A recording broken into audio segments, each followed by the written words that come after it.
Madame Schweitzer.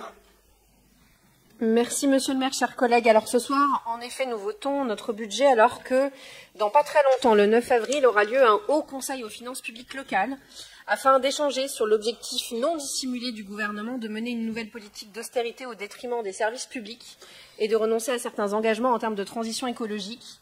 Et pour cela, il y aurait, paraît-il, de la marge de manœuvre dans le budget des collectivités pour faire des économies, dixit un membre de la majorité. Première question, alors, Monsieur le maire, êtes-vous d'accord avec ce constat? Car, de toute évidence, ce n'est pas ce que l'on constate dans le budget de notre ville. Nos dépenses augmentent du simple fait de l'inflation, les moyens de nos services publics diminuent, nos concitoyens ont de plus en plus de difficultés financières à se loger ou à se déplacer, la crise écologique que nous vivons implique de mener d'urgence un grand plan de transition. Et comme l'ont constaté mes collègues Sylvia Camara-Tombini et Elsa Richard fort justement, les indicateurs de santé financière sont très inquiétants et semblent grever pour l'avenir nos capacités d'investissement. Tout cela alors même que la ville a besoin de moyens sans cesse pour mener une politique sociale et écologique forte à la hauteur des enjeux.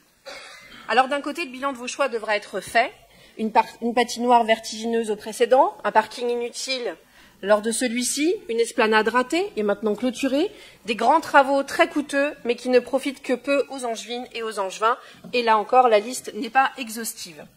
Et de l'autre côté, vous soutenez, voire même vous participez, par l'entremise de votre premier adjoint ministre, à une politique d'austérité pour les services publics et pour les collectivités. Oui, car disons-le ici, votre équipe, et en particulier votre premier adjoint, porte une double responsabilité. Christophe Béchu, chef de cette majorité, gestionnaire putatif, est aussi ministre chargé des collectivités. Alors oui, la politique locale de Christophe Béchu fait peser un risque sur l'avenir de la ville en grevant nos capacités d'investissement pour de mauvaises raisons, alors que lui-même fait partie et soutient un gouvernement dans son entreprise de désengagement de l'État sur les territoires, que vous soutenez une politique consistant à faire peser sur les plus précaires et les classes moyennes la charge de la dette et des restrictions budgétaires. Alors, seconde question, Monsieur le maire. J'attends de votre part que ce soir, lors du vote de ce budget, que vous disiez clairement aux Angevines et aux Angevins combien manque-t-il réellement au budget de la collectivité angevine.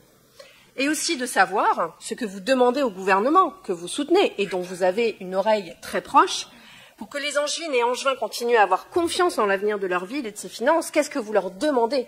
Parce que ce soir, de la confiance, il n'y en a certainement plus. Merci à vous. Merci.